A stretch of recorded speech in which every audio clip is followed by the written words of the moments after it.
Fintech Australia and Tier 1 People present the 2022 People's Choice Awards. The Finnies Award, where the Australian fintech community gets to decide the winner.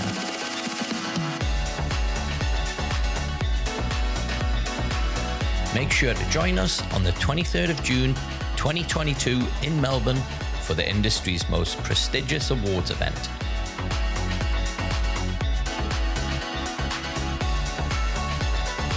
Slyp are finalists in this year's People's Choice Award for Fintech Organisation of the Year.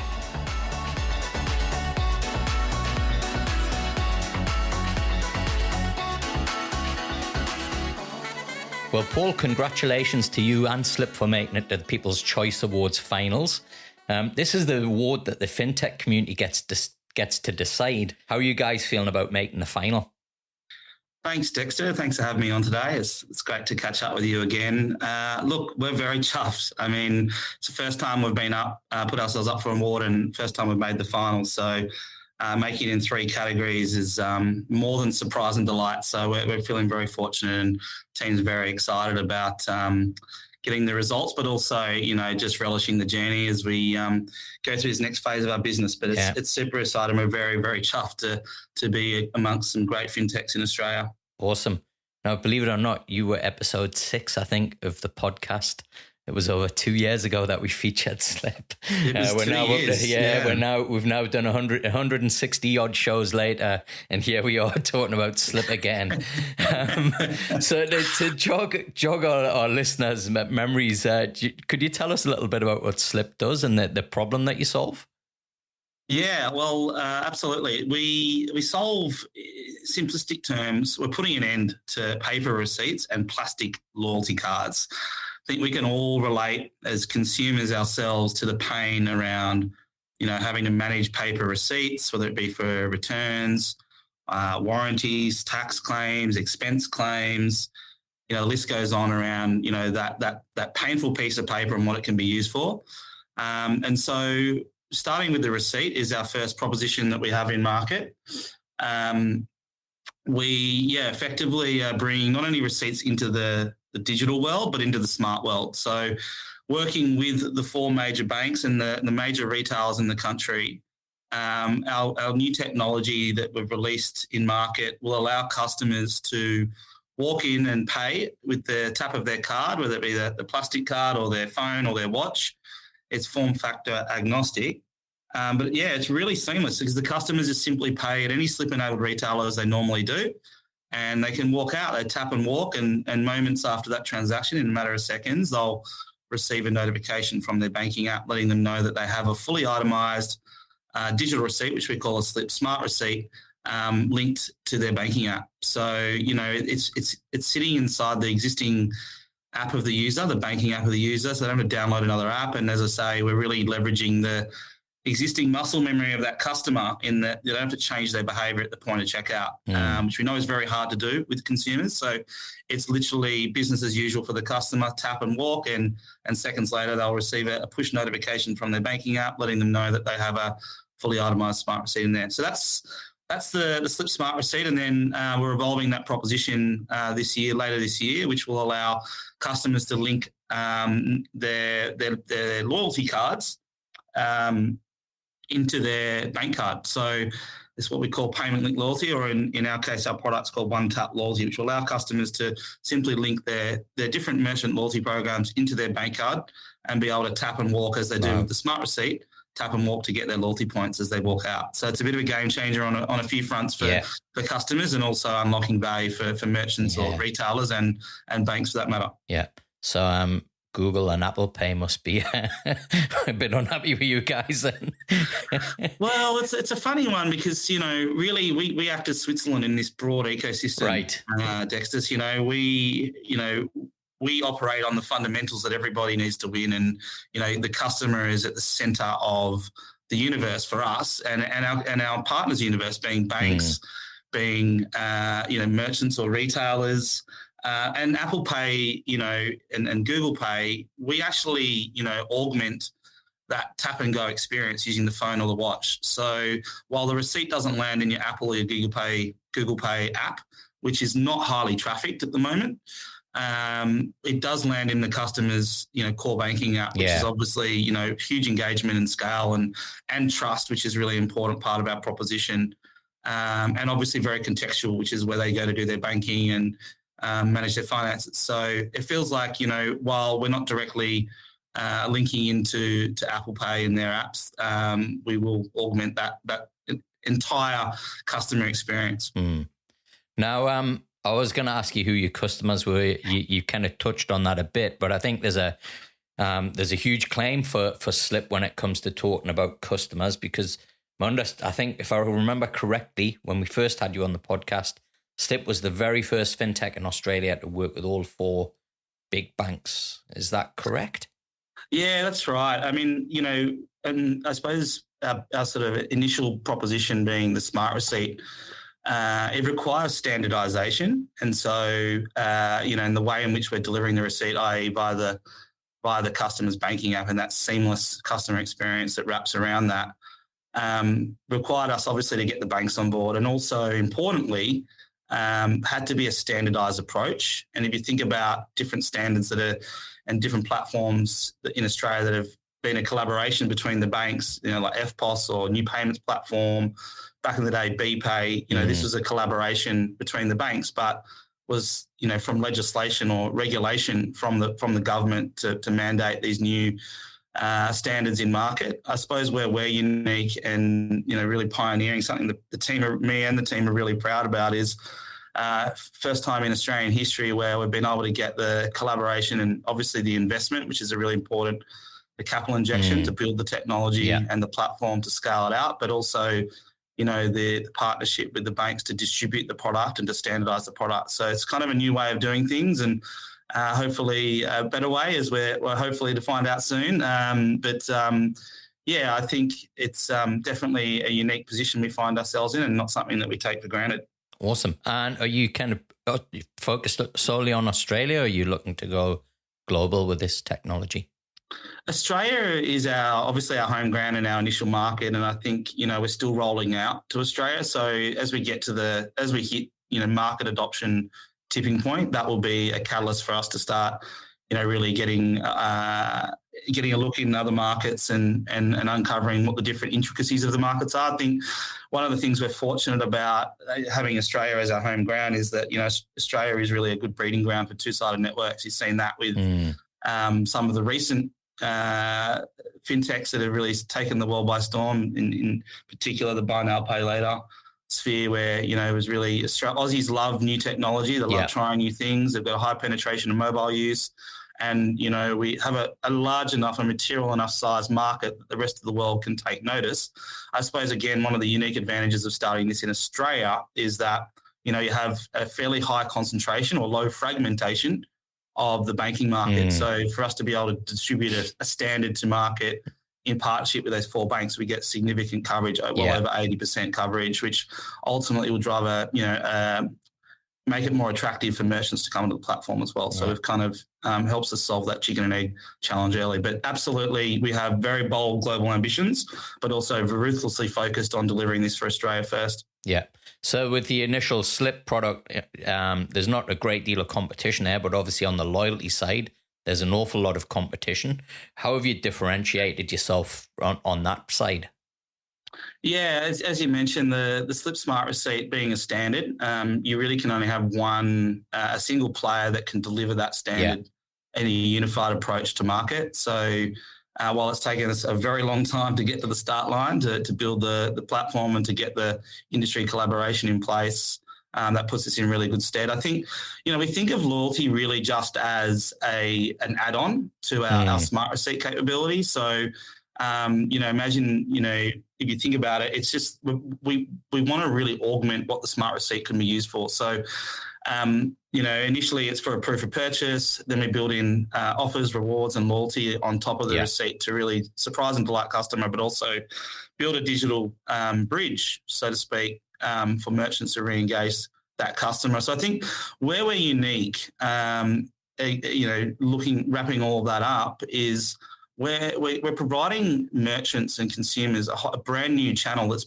until Slyp came about and until today has been completely off limits, and that's the customer's banking app. Yeah. And so building not only a really broad scale of network, opening a new channel, a new digital touch point to connect merchants and consumers and their consumers together, but also doing that in a trusted environment as well is really important. So I think we're really well placed and uniquely placed to drive customer uptake and to unlock value for our ecosystem of partners. Awesome. Now, one of the, I guess, other critical components of, making it to the finals has to be the people and talent within your organization. And I think we can all agree that this is probably the biggest challenge that's facing every fintech at the minute is talent. So I'd love to chat with you a little bit, Paul, about how Slyp has gone about bringing in the talent, being able to scale the business. What innovative approaches have you done to try and overcome that challenge? Yeah, look, I think, we're not alone. It's a general theme. You know better than anyone in your space, finding great talent with the borders locking down and what have you. It's been a challenge. And then obviously now we're going through a lull in terms of the capital markets and the funding availability to earlier and scale up stage companies. But so I think we've come off a little bit in that respect. But in the eye of the storm, it was a challenge for us, and I think we were really fortunate in terms of the timing of our raise and having the four major banks as partners, as I mentioned earlier, as capital investors, but also as strategic distribution partners as well. So for us, I think we have a pretty unique offering to say the least in terms of our value proposition to prospective employees. So we've been really lucky to be able to attract top tier talent. Not to say that it's been easy, but we have been fairly fortunate in that we have, the backing and the blessing of the major banks, but also, operate independently. And also what we're building has been really easy and really resonates with prospective employees that want to come in and be part of something bigger themselves. And, I often relate to, what I call triple impact. Number one is, what we're building is going to touch pretty much the greater part of the Australian population and beyond, as I mentioned, globally. Number two, we're a purpose-led fintech. So, we're not only doing our bit to save people time and money and unlocking commercial value for our partners, but we're also doing our piece for the environment. 20,000 receipts every single day, 20,000 kilometres, I should say, of receipts every day in Australia are printed. And there's just so much mindless waste. So doing our bit for the planet by unlocking this value for our ecosystem is really, really powerful.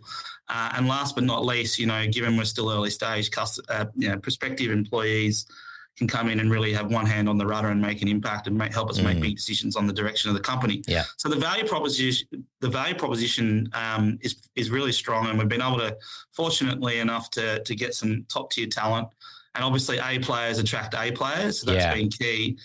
But I would say one last thing. We've been, reassessing how we can help our employees off the back of COVID, and we're sick of talking about COVID, I know.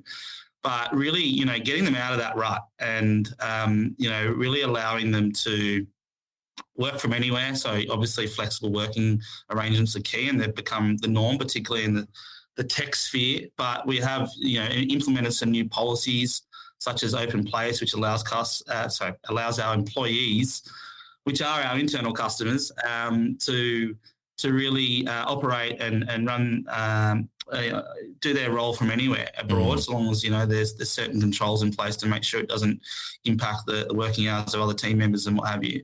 So Open Place is an initiative to help us retain and attract talent. Some of the other things, so we have unlimited leave, so that's something that we call open leave.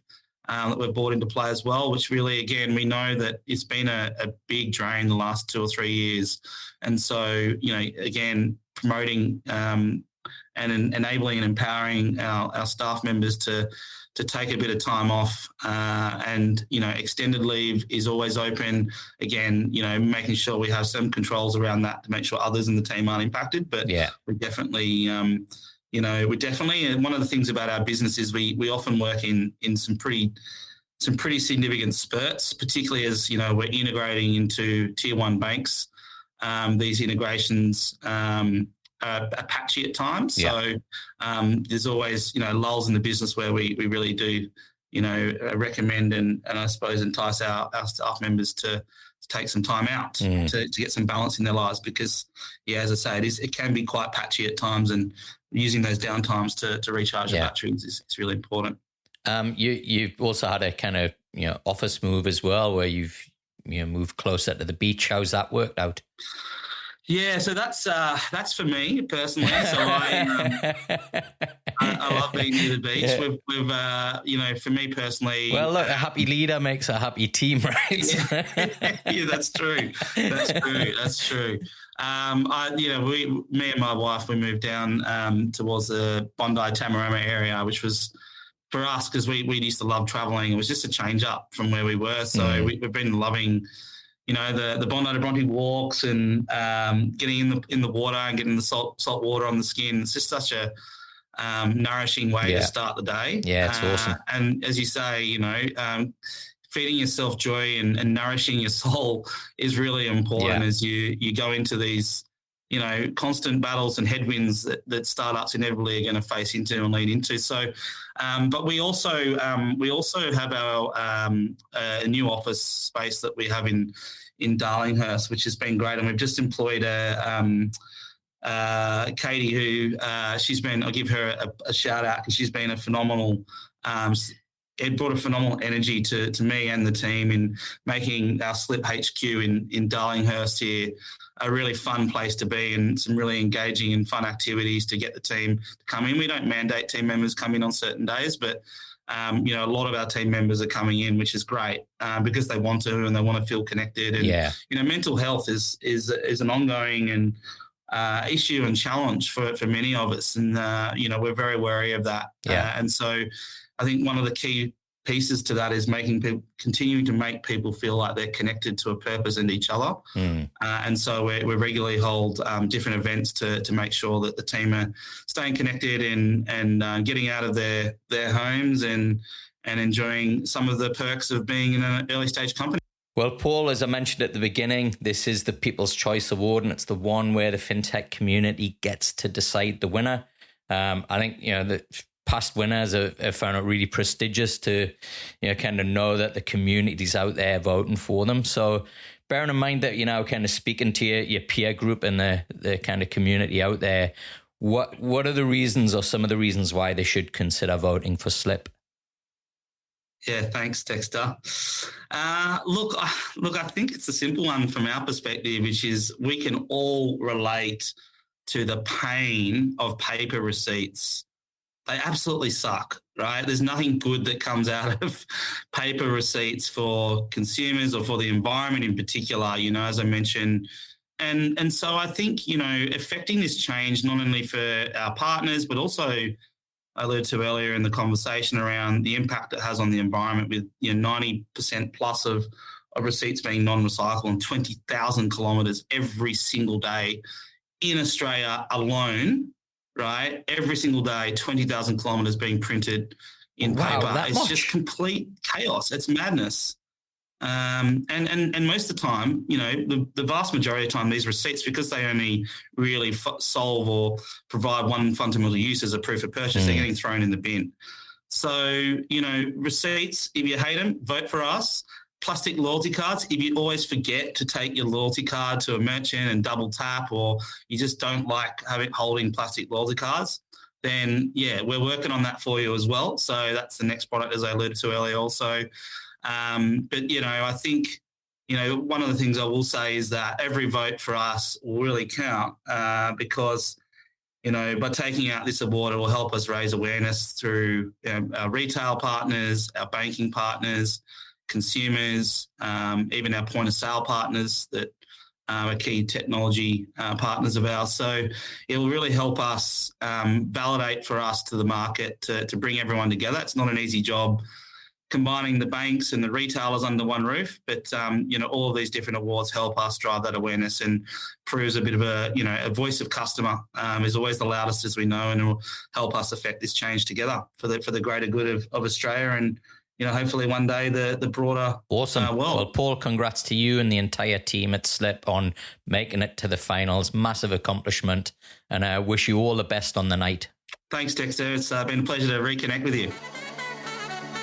The People's Choice Award is brought to you by Tier 1 People, leaders in fintech executive search. We'll help you launch, scale, and innovate by finding world-class people.